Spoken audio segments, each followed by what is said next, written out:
However, there has been an announcement made by government.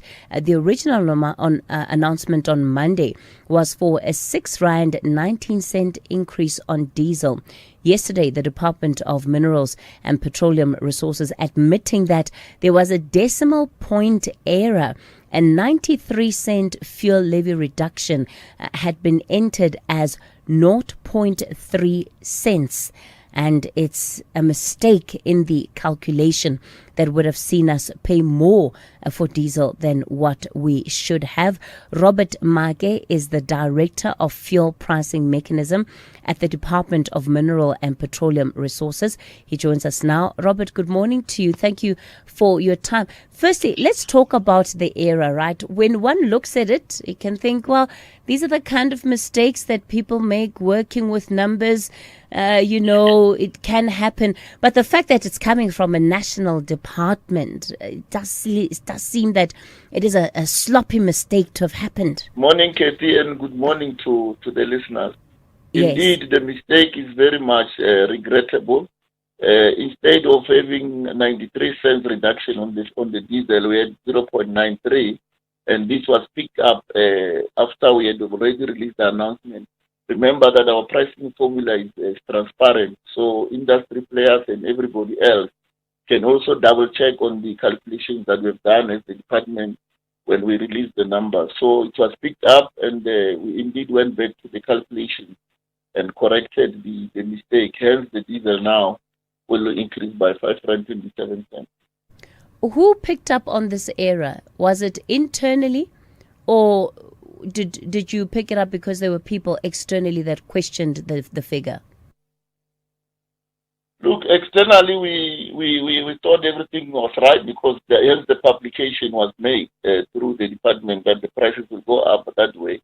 But our industry associations, as they went through the numbers, they picked up that on the diesel reduction we had 0.93 instead of the 93. This, of course, speaks to internal controls within the department. What is the process? Surely some form of peer-to-peer review would have been able to catch a mistake like this. Yeah, I think we will look at the internal controls. We'll make sure that they are tight. I mean, the prices are audited, so we'll also talk to the external auditors who check the prices where they could not pick up such an error. But yeah, it's a human error that happened, which is regrettable. But ideally, the pricing auditors should have also picked it up before they issued an audit report. So effectively, this error passed several hands before it could make its way into the public, is what you're saying. So there's several then tiers that failed here. Yeah, well, as I'm saying to you, Katie, we have the external auditors who also check the prices before we actually write our submission for approval by our principal. So once we receive that report, we take it that the auditors have checked the numbers as well. But yeah, you are quite correct that we all miss the error, and it happens once in a while, which is very regrettable. You are about to witness something truly spectacular. Not a miracle, not a protest. I am talking about a single, tiny, almost invisible dot, a decimal point. That one little speck of ink just cost South Africa hundreds of millions of rands in economic damage, exposed a government department that cannot do primary school arithmetic, and confirmed a psychological disease that has been rotting this country from the inside out for 30 years. But here is the punchline you will not believe. When the officials were confronted with the error, they did not panic, they did not resign. They simply said, "Oops," and then they carried on. As if a decimal point misplacing itself by 99 cents is just a Tuesday in the new South Africa. And you know what? They are not even wrong. Because in a country where you can pass matric with 30%, where you can get a job with a fake degree, and where the people writing our national maths exams cannot even get their own questions right, a decimal error is not a bug. It is a feature. Today, I'm going to take you on a journey from the fuel pump at your local garage back to the classroom where your children are being taught that failure is success. and finally into the psychology of a nation that has learned to hug incompetence like a comfort blanket. Buckle up. The rot is deeper than you think. Let us start with the crime scene. Early May 2026. The Department of Mineral Resources and Energy, the people responsible for calculating the price of the single most important liquid in the South African economy, announces a fuel price increase. Diesel is going up by R6.19 per litre. Petrol by 3.27. The nation groans but accepts it because the Middle East is on fire and the rand is made of tissue paper. Except something does not add up. A few hours later, a junior official, probably the only person in the building who still owns a calculator, raises a hand. Sir, there is a problem. You see, as part of the budget, Parliament had granted a 93-cent per litre reduction in the fuel levy for diesel. It was supposed to soften the blow. But when the department typed the number into their holy spreadsheet, they did not type 93 cents. They typed 0.93 cents. That is not a typo.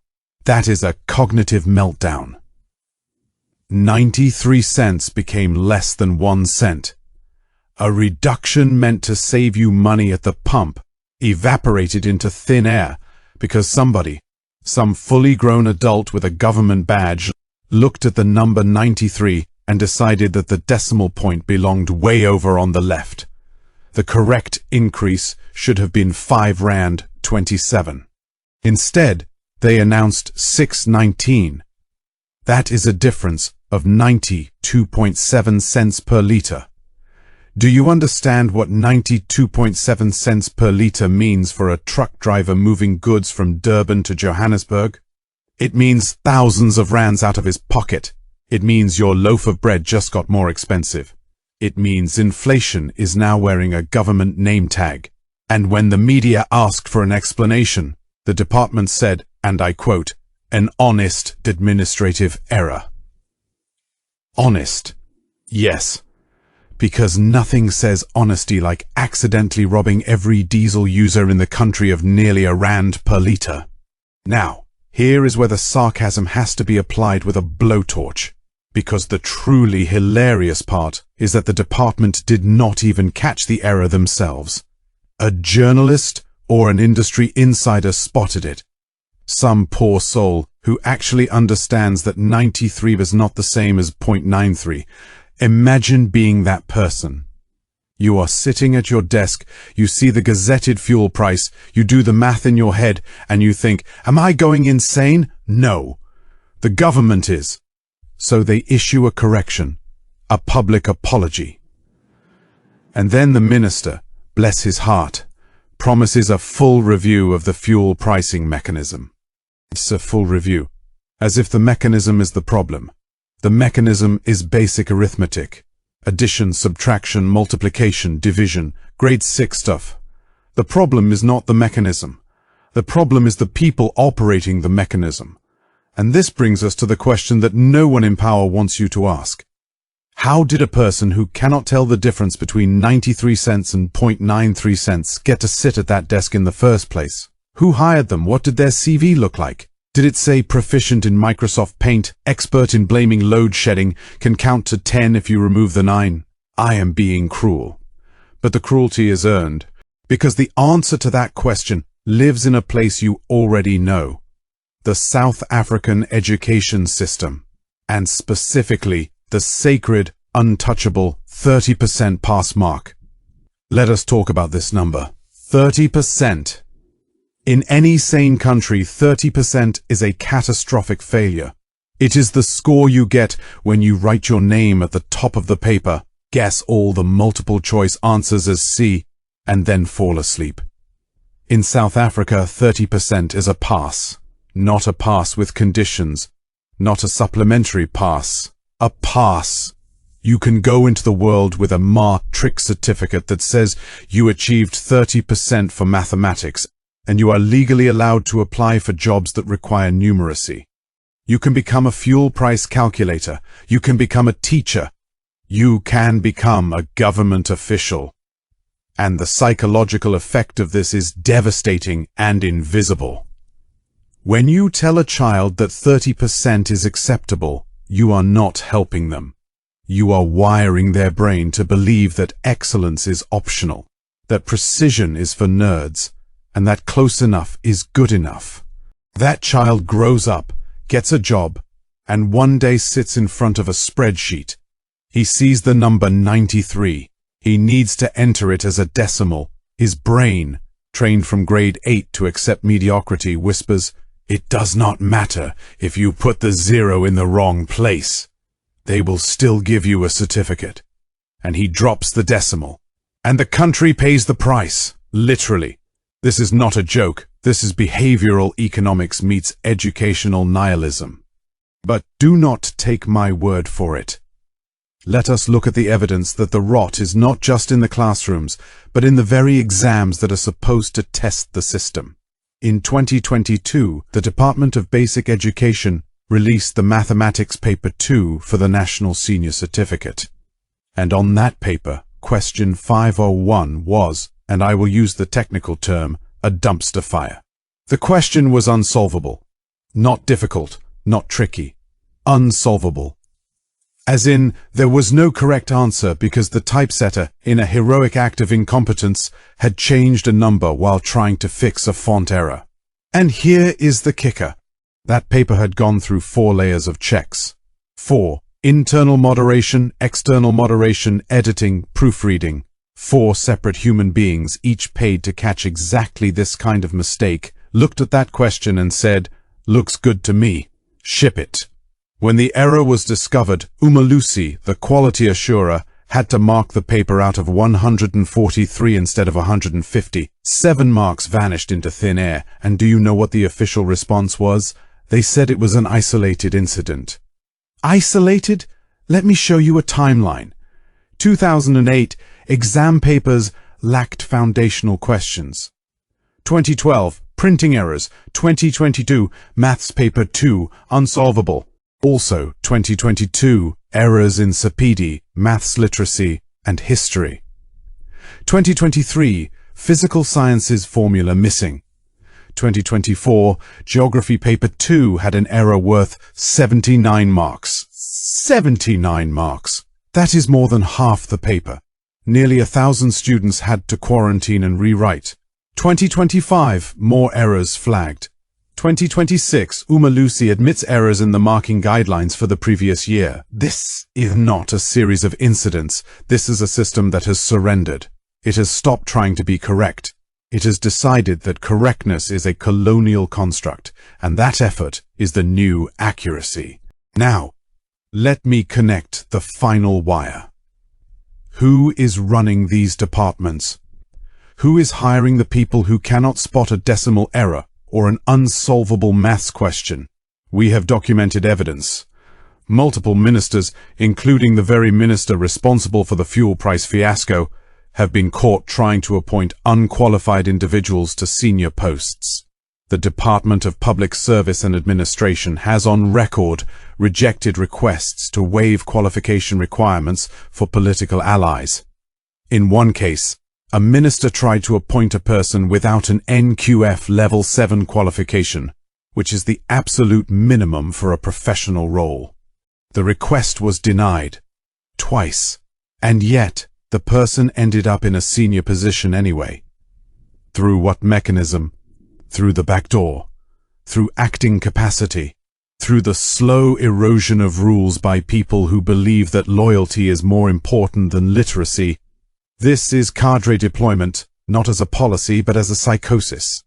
And the fuel pricing decimal error is the logical conclusion. When you place political loyalty above technical competence, you are not just being unfair to qualified candidates. You are actively weaponizing incompetence.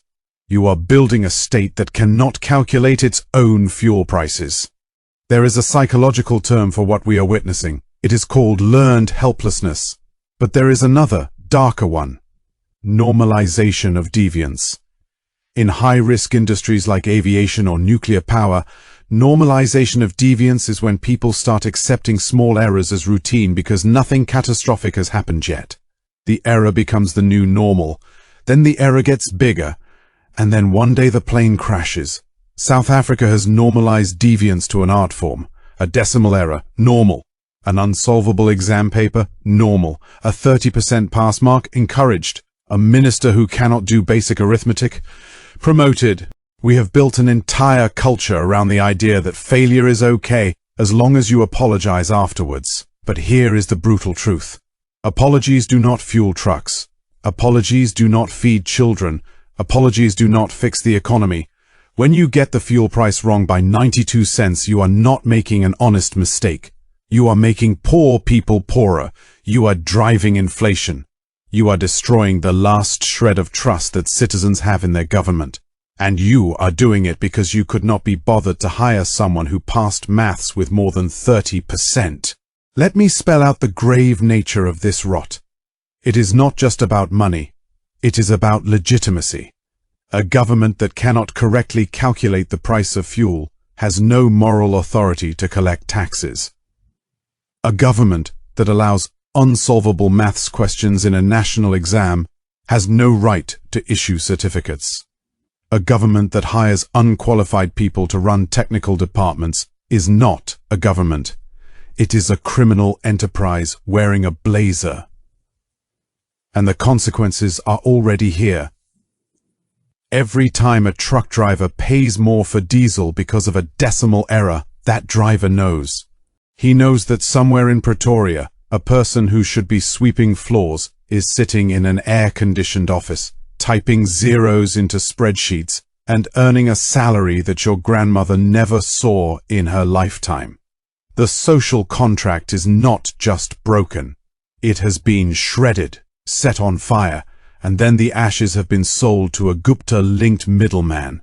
And the worst part, the people responsible will never suffer. They will issue a statement.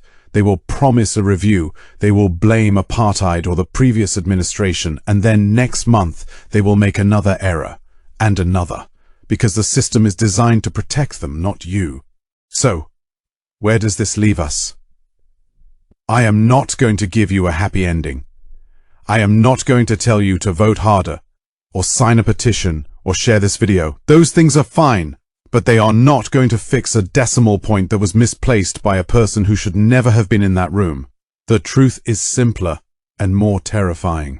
South Africa is not failing because of one mistake. South Africa is failing because we have built a machine that rewards the wrong things. We reward loyalty over logic. We reward connections over competence.